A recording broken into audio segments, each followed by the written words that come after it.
Hey guys, today I'm going to talk about 3 essential things to make project roadmaps successful and what I always ensure that my teams have so that they can be as productive as possible.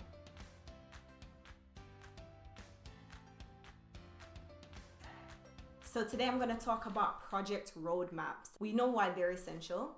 Now we're going to talk about 3 things that I always do to make sure that the team uses them and that they are an enjoyable experience for the team. My name is Lowell and I am a collaboration coach, a project manager, and a workshop facilitator. If you're returning, welcome back. And if it is the first time you're here, warm welcome to you. We discuss everything that has to do with high-performing teams and how we can get your team to get to the outcomes that they want in the most collaborative, creative, and efficient way as possible. If you're liking this content, please like this video. And if you haven't subscribed to the channel yet, please subscribe. It does mean a lot. All right, let's get into it. So what is a project roadmap? A roadmap is a full view of a project, and this is really the first point for me. A roadmap is a view that shows our starting point and the end point, the goal that we want to get to as a team. The very first point of creating a good roadmap is to ensure that the team understands what the goal is, and that the first things that are reflected on the roadmap is where we're starting right now and what the final goal is for the project team. A full view is extremely important. If you do not have a full view of the journey that the team is going to go through as they come across hurdles or as they're progressing through the project, and they can't see where they are reflected in the roadmap, then it is going to dishearten the team because they have now lost their bearings. They don't know what they should do next and if they're on the right track. So it's really important that that view that we give them in the roadmap is a full view. This view also needs to be digestible. If it's a massive project that you're working on, then maybe you need to break it down into segments. What are we working on this month? What are we working on this quarter? So that the team, so that it doesn't feel like they're biting off more than they can chew, and the goal is actually achievable for them. They need to be able to see the win in sight. So let's make sure that the time frame that the roadmap reflects is palatable for the team. The next thing that we need to do is to ensure that we have buy-in and ownership of the roadmap.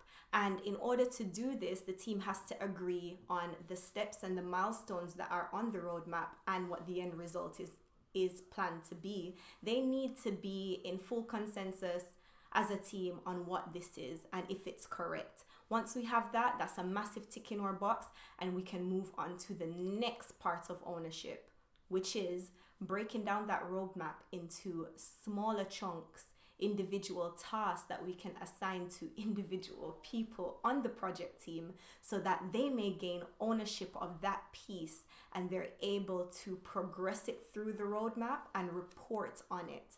That sense of ownership on the individual level is crucial to progressing the work of the project and actually getting things done. And how do we ensure that we have this ownership? Well, that brings me to the third point, which is little wins. And if we are starting our project calls with showing the roadmap and showing the progress that the team is making as we go through and advance in the project, then we're able to call out when something is complete or when it is on track. When a team can see that they started here, they want to get to there, and they're somewhere in the middle, they can see how far they have come and how far there is to go. In calling out these milestones and these small wins as we progress, it gives the team momentum. And this is how you embed that ownership, because the people who own those tasks that are in progress or that have completed, they have just now got the satisfaction and the recognition that, yeah, you've done a great job or you are doing a great job. And that gives that team the push to continue progressing the work until we get to the final goal. So those are the 3 things that I use to ensure that that roadmap that the team looks at is robust.